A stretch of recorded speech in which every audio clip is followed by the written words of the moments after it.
The boardroom was dead silent except for the sound of his laughter. I sat frozen in my chair, staring at the mahogany table while 12 executives watched me squirm. Our CEO, Blake Harrison, leaned back in his leather chair with that smirk I had come to hate. "Madison," he said, shaking his head like I was a child who had just suggested something ridiculous. "That's adorable. Really. But let's be honest here."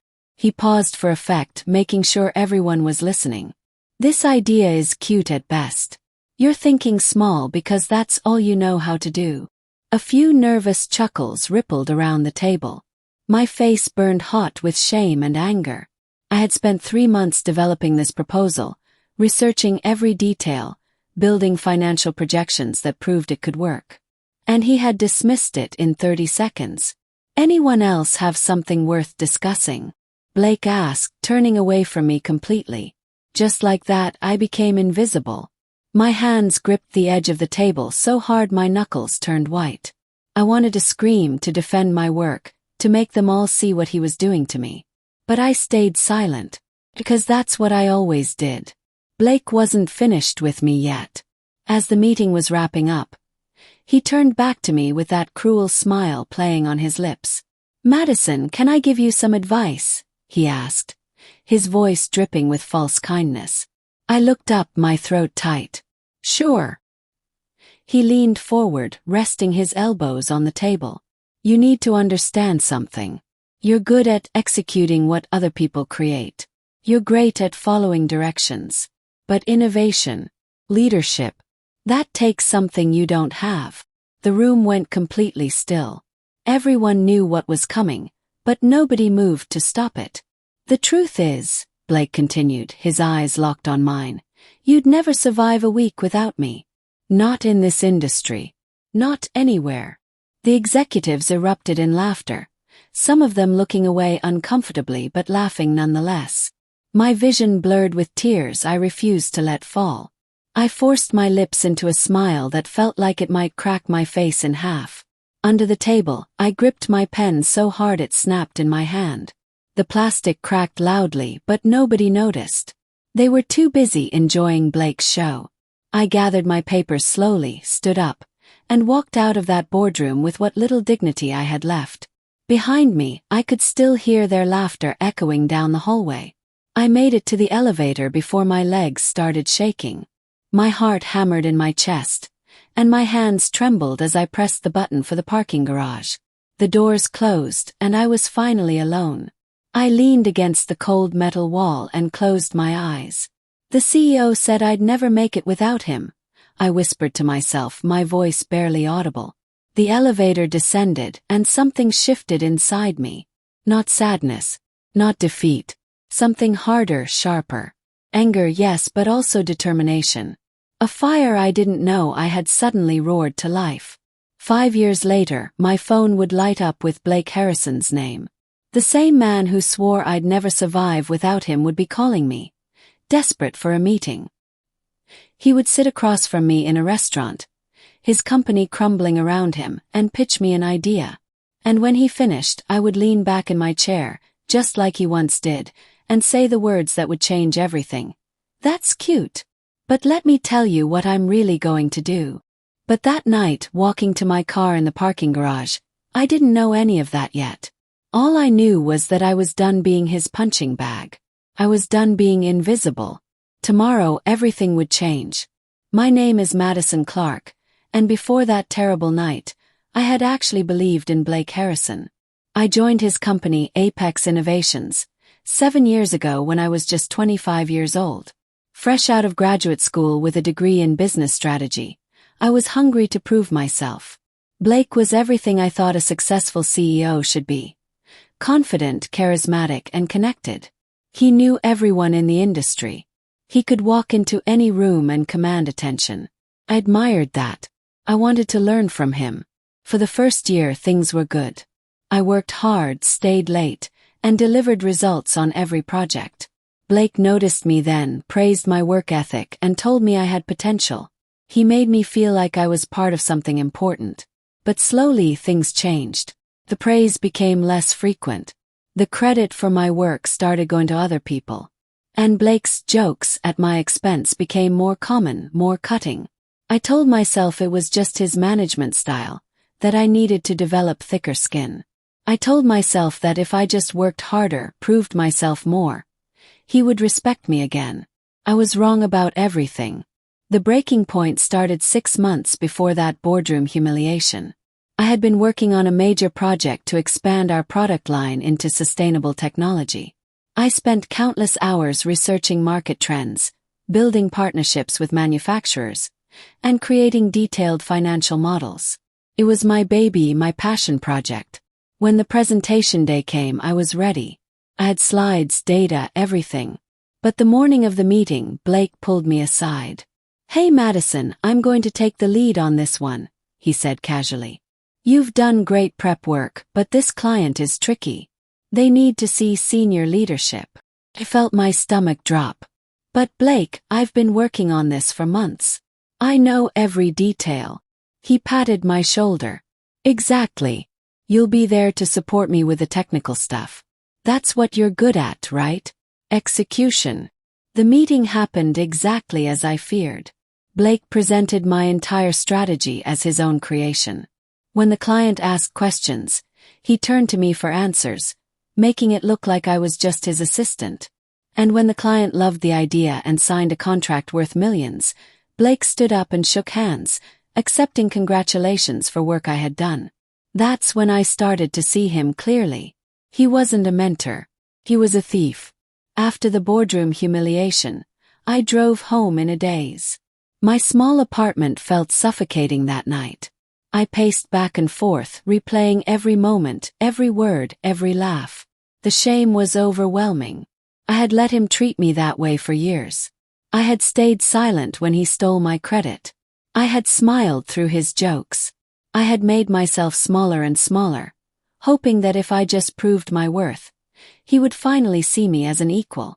But he never would. Not Blake Harrison. Because men like him needed people like me to stay small so they could feel big.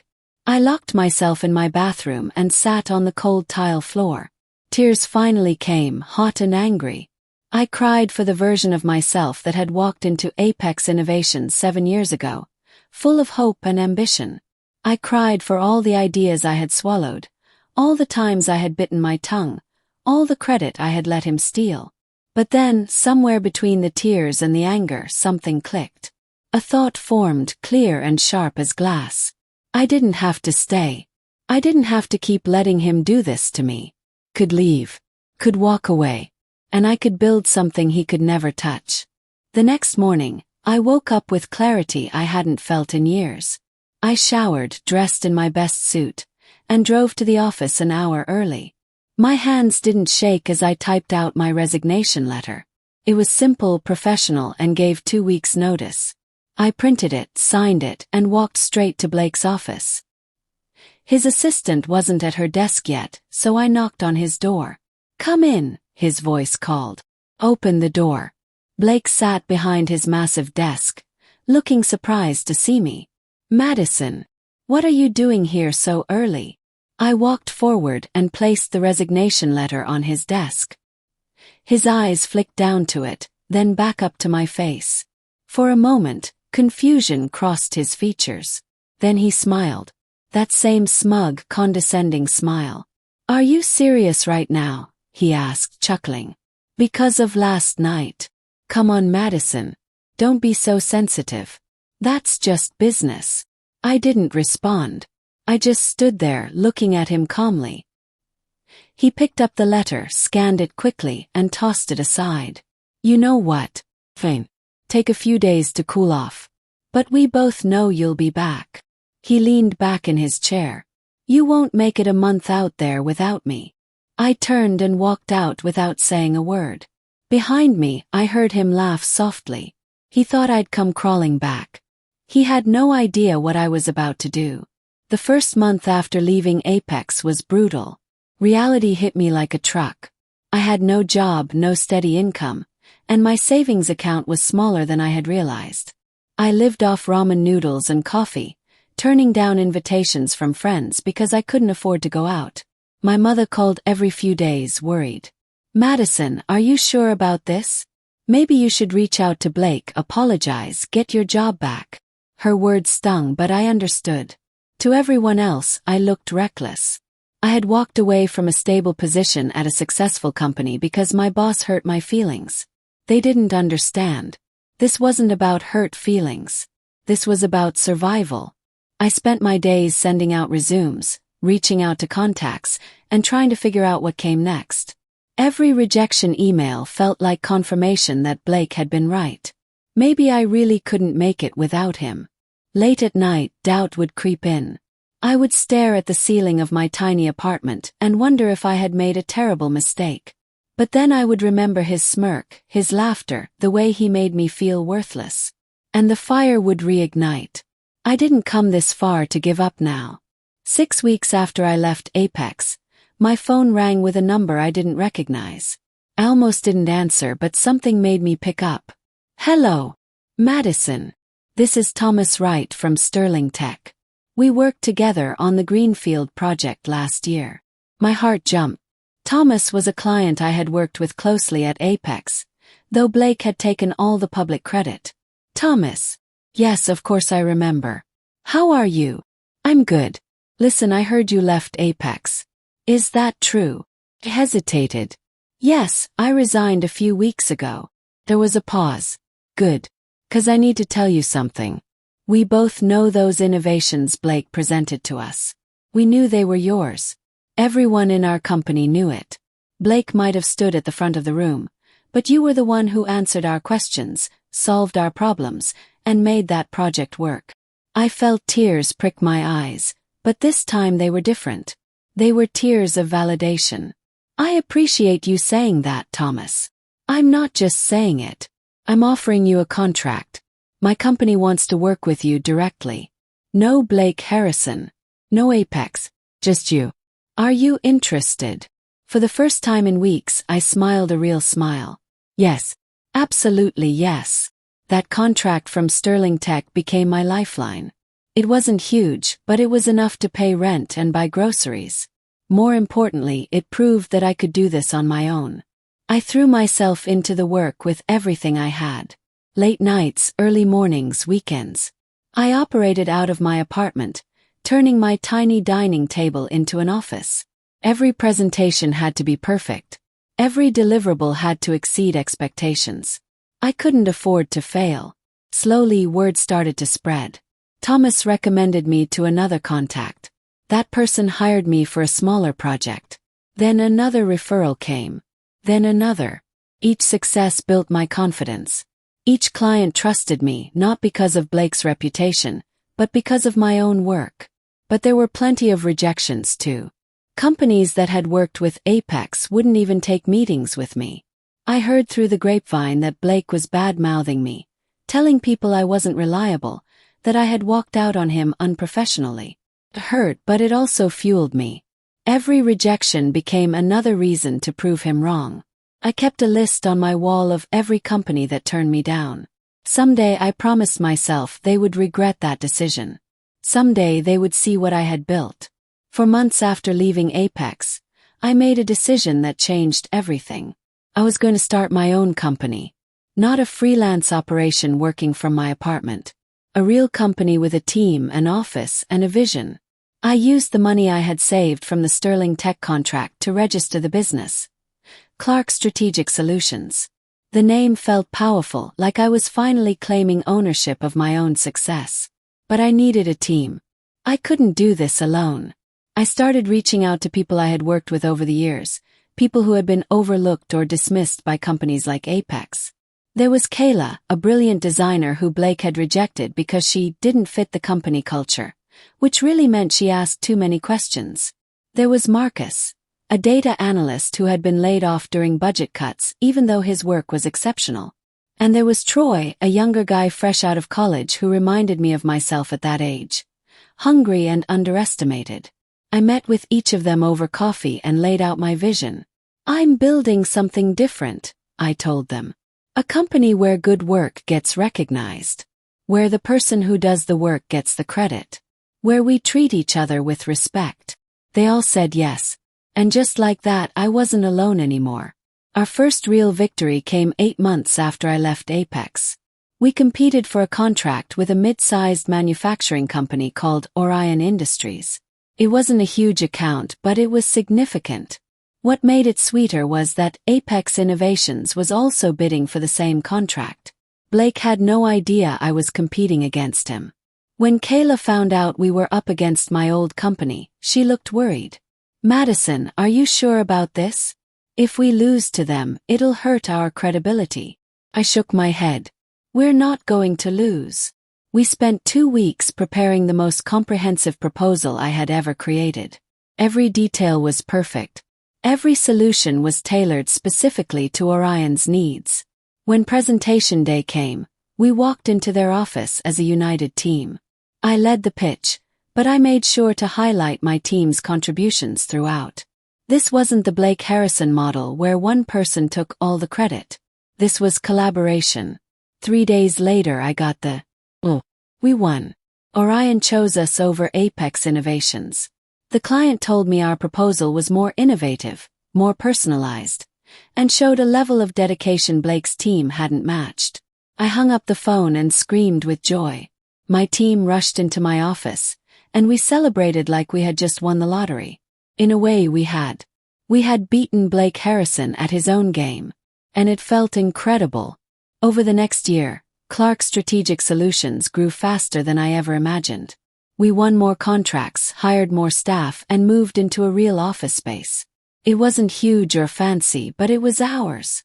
Industry publications started mentioning us. A business journal wrote an article calling us the startup to watch in our sector. My phone rang constantly with potential clients, partnership offers, and interview requests. The momentum was intoxicating. I threw myself into the work, driven by a fire that never seemed to dim. Every success felt like another step away from the person I had been at Apex. Every new client felt like proof that Blake had been wrong about me. But I was careful not to let success make me arrogant. I remembered how Blake's ego had blinded him to the talent around him. I remembered how his need to be the smartest person in the room had driven away good people. I promised myself I would never become that. My team met regularly, and I made sure everyone's voice was heard. When someone had a great idea, I gave them credit publicly. When we made mistakes, we owned them together. We built a culture that felt different from anywhere I had worked before. Felt like what a company should be. 2 years after leaving Apex, I attended the National Business Innovation Conference in Chicago.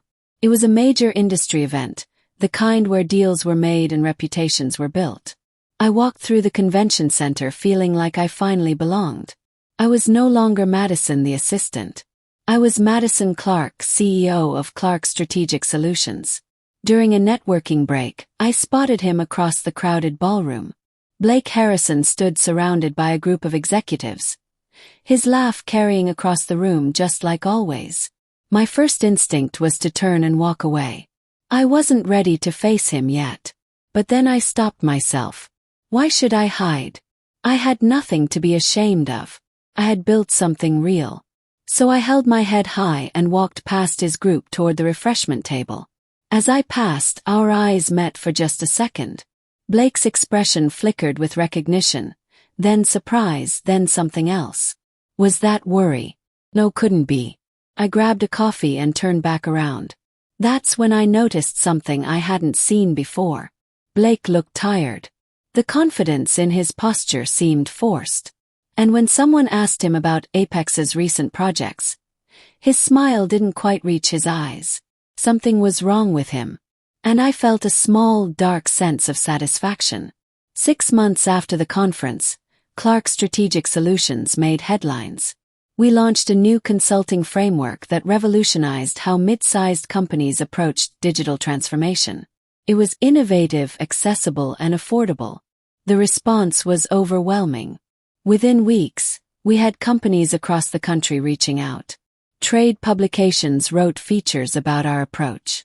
I gave a keynote speech at another industry conference where the audience gave me a standing ovation. For the first time, our company's name was mentioned in the same conversations as Apex Innovations. Sometimes we were even ranked higher.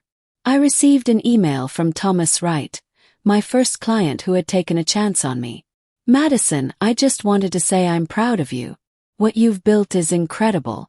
Blake Harrison must be losing his mind watching your success. I smiled as I read it. I hadn't thought about Blake much lately. I had been too busy building something real to worry about revenge. But Thomas was right. Blake must have noticed by now. His assistant, who could never make it without him, had built a company that was becoming his direct competitor. I wondered what he thought when he saw my name in industry publications. I wondered if he remembered that night in the boardroom when he told me I would never survive without him. Hoped he did. I really hoped he did. By year 3, the news started spreading through industry channels. Apex Innovations was in trouble. The first article appeared in a business journal I read over morning coffee. Apex Innovations reports quarterly losses. Clients seeking alternatives. I read it carefully, my heart beating faster with every paragraph. According to the report, Apex had lost several major clients over the past 6 months. Their innovative edge had dulled. Competitors were outperforming them. And investor confidence was dropping. The article didn't name me or my company specifically, but I knew we had played a part. 3 of those clients they lost had come to us. They had left Apex because our solutions were better, more creative, and more collaborative. More articles followed over the next few months. Each one painted a clearer picture of Blake's failures. Reckless spending. Poor leadership decisions. High turnover rate among talented employees. Everything was unraveling for him. I should have felt triumphant, but mostly I felt something else. Not pity exactly. More like vindication. This was what happened when you built a company on ego instead of excellence. This was what happened when you stole credit instead of building talent. Blake Harrison was learning that lesson the hard way. And I was watching from the front row. On a Tuesday morning in late spring, my phone rang with a number I hadn't seen in 5 years. I stared at the screen in disbelief. Blake Harrison was calling me. My hand trembled slightly as I reached for the phone. For a moment I considered letting it go to voicemail. But curiosity won. I needed to hear his voice. I needed to know why he was calling after all this time. I let it ring twice more before answering. Hello, Madison. Hey, it's Blake. Blake Harrison from Apex. His voice was bright, fake, trying too hard to sound casual. As if I could forget who he was. I know who you are, Blake, I said calmly. Oh, right. Of course. He laughed nervously. Listen, I hope I'm not catching you at a bad time. I've been following your success with Clark Strategic Solutions. Really impressive stuff. You've done well for yourself. I said nothing, letting the silence stretch. Anyway, he continued, his voice slightly strained, I was hoping we could grab lunch sometime soon. Catch up, you know. Talk about some ideas I've been working on. I think there might be some opportunities for us to collaborate. Collaborate? The word almost made me laugh out loud. Sure, Blake, I said, my voice carefully neutral. I think I can make time for lunch. Great. That's great. How about next Thursday? There's a great place downtown. We made plans and I hung up. Then I sat at my desk staring at my phone. After 5 years of silence, Blake Harrison needed something from me. And I couldn't wait to find out what it was. Thursday arrived, and I dressed carefully for our lunch meeting. A sharp navy suit, expensive but not flashy. I wanted to look successful without trying too hard. I arrived at the restaurant 5 minutes early and waited at the table Blake had reserved. He walked in 10 minutes late, which didn't surprise me. Blake had always believed making people wait showed power. But when I saw him up close, I was shocked by how much he had changed. His face looked drawn, tired. His expensive suit couldn't hide the weight he had lost. And his famous confidence seemed forced, like armor that no longer fit properly. Madison, he said, sliding into the seat across from me with a smile that didn't reach his eyes. You look fantastic. Success clearly agrees with you. Thank you, I replied coolly. We ordered drinks, made awkward small talk about the weather and the restaurant. I watched him squirm, watched him try to find his footing. Finally, after our food arrived, Blake leaned forward. "So, I want to talk to you about something exciting. I've been developing this new framework for strategic consulting. It's revolutionary, Madison. Game-changing." He pulled out his tablet and started showing me slides. As he talked, my stomach tightened, because I recognized what he was showing me. It was my idea. The same idea I had pitched in that boardroom 5 years ago. The cute idea he had humiliated me for. He had taken it, refined it slightly, and now he was presenting it as his own revolutionary concept. Some things never changed. Blake Harrison was still a thief. I let Blake finish his entire presentation. I listened patiently as he explained how this new framework would revolutionize the industry. How it would bring Apex back to its former glory. How it was exactly what the market needed right now.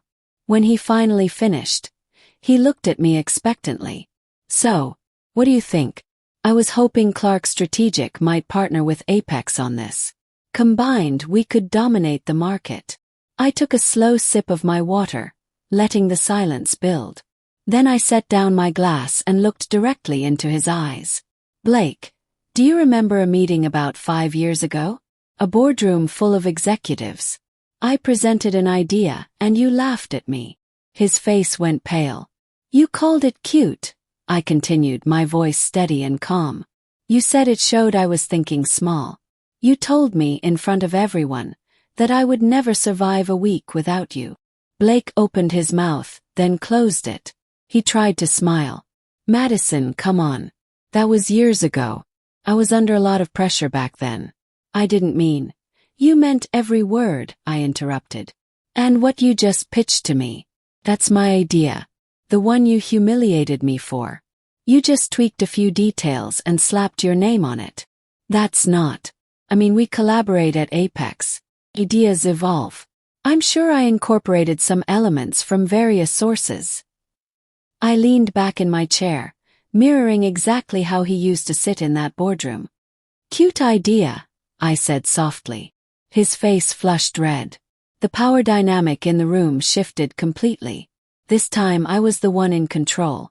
And Blake Harrison finally understood what that felt like. Blake tried to recover, but the damage was done. His hands trembled slightly as he closed his tablet. "Look, Madison, I'm trying to extend an olive branch here. I know we had our differences in the past, but this could be good for both of us." I shook my head slowly. "You didn't come here to extend an olive branch, Blake. You came here because you're desperate.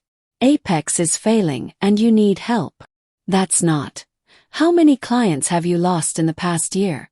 10. 15. Yes. "How many employees have quit because they're tired of not getting credit for their work? How many investors are losing faith in your leadership?" Blake's jaw clenched. "You've been keeping tabs on me. The business world is smaller than you think. People talk." I folded my hands on the table. "But since you want to discuss collaboration, let me make you a different offer. Not a partnership. A buyout." He stared at me like I had just spoken a foreign language. "What?" "Clark Strategic Solutions will acquire Apex Innovations. We'll take your failing company off your hands. Consider it a mercy." "You can't be serious," Blake said, his voice rising slightly. Other diners glanced over. "I'm completely serious. I'll have my team draw up an offer. It'll be fair, considering your current financial situation." His face turned from pale to bright red.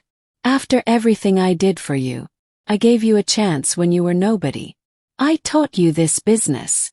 "No," I said firmly. "You stole my work, took my credit, and tried to break my spirit. What you did was show me exactly what kind of leader I never wanted to become." I stood up, placed enough cash on the table to cover my meal, and looked down at him. "You have 1 week to consider my offer. After that, I'm moving on."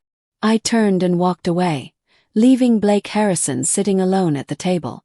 The next few days were a whirlwind. I met with my leadership team and laid out the situation. At first, they were shocked by my proposal to acquire Apex. "Madison, are you sure about this?" Kayla asked. It's a big risk. Their company is in bad shape. It could drain our resources. I understood her concern. But I had already thought this through. Apex still has valuable assets. Good employees who are trapped under bad leadership. Existing client relationships we can rebuild. And their infrastructure would let us expand faster than building from scratch. Marcus pulled up financial reports. They're bleeding money, but the bones of the company are solid. If we cut the waste and restructure properly, it could work. Troy looked at me carefully. Is this about revenge, or is this about business? I met his eyes. It's about justice. Blake Harrison built Apex on the backs of talented people he never credited. Those people deserve better leadership. And yes, there's satisfaction in proving he was wrong about me.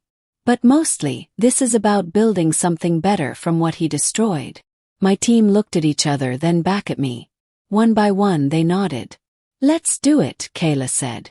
We spent the next 3 days working with our lawyers and financial advisors, putting together a buyout offer. It was lower than what Blake probably hoped for, but fair given Apex's current situation. When we sent it over, I felt a strange mix of excitement and nervousness. This was really happening. Blake's response came faster than I expected. He called me directly, his voice tight with rage. You're trying to steal my company for pennies. This offer is insulting. I stayed calm. That offer reflects your company's current market value, Blake. You know that. I built Apex from nothing. I made it what it is. No, I said quietly. People like me made it what it was. You just took the credit. And now it's falling apart because you drove away. Everyone talented enough to actually do the work. He exploded. You ungrateful, arrogant. You wouldn't even have a career if it weren't for me. I gave you your start. I believed in you when nobody else would. I almost laughed. You believed in free labor you could exploit. You believed in stealing ideas from people too scared to stand up to you. But you never believed in me, Blake. You made that very clear. I'm not selling to you. I'll burn Apex to the ground before I let you have it. That's your choice, I said. But you should know that 3 of your board members have already reached out to me privately. They think this deal makes sense. So you can refuse, but they might overrule you. There was a long silence. When Blake spoke again, his voice was different. Mueller. Defeated. Why are you doing this to me? I'm not doing anything to you, I said. You did this to yourself. Every person you dismissed, every idea you stole, every bridge you burned. This is what that looks like. I hung up before he could respond. 2 weeks later, the deal closed. The board of Apex Innovations voted to accept Clark Strategic's buyout offer. Blake fought it until the very end, but he was outvoted by his own board members who saw the writing on the wall. On closing day, I walked into Apex headquarters for the first time in 5 years. The building looked the same, but everything felt different. I was no longer the employee who had been dismissed and humiliated. I was the new owner. Blake was given 2 hours to clear out his office. Security escorted him through the building as he packed his personal belongings into boxes. I stayed in the lobby, watching from a distance. I didn't gloat or smile. I just watched. As Blake walked past me toward the exit, carrying a box of his things, he stopped. I hope you're happy now, he said bitterly. I looked at him for a long moment. This isn't about happiness, Blake. It's about making sure good people don't get treated the way you treated me. He shook his head and walked out the door. I watched him go, feeling an unexpected wave of emotion. Not triumph exactly. More like closure. The man who had told me I would never make it without him had just lost everything. And I had won without ever lowering myself to his level. I didn't steal credit. I didn't humiliate people. I just built something better than he ever could. The transition of Apex into Clark Strategic Solutions took months of hard work. We restructured departments, brought in new leadership, and most importantly, we changed the culture. Employees who had been living under Blake's toxic leadership slowly began to trust that things were different now. We held town halls where everyone could voice concerns. We created recognition programs so people got credit for their actual work. We built transparency into our processes so nobody could steal ideas anymore. Some of Blake's old cronies quit immediately, unable to adapt to a culture where they had to actually earn their positions. That was fine. We replaced them with talented people who had been overlooked before. Within 6 months, employee satisfaction scores doubled. Client retention improved dramatically, and our revenue started climbing steadily. The business press noticed. Articles appeared with headlines like "How Madison Clark Turned a Failing Company Around" and "The Rise of Clark Strategic," a case study in ethical leadership. I did interviews, gave speeches, and shared our story. Not to brag, but to show other people who had been dismissed or underestimated that they could do this too. My team threw a celebration party 1 year after the acquisition. We rented out a rooftop venue, invited employees from both original companies, and raised glasses to our such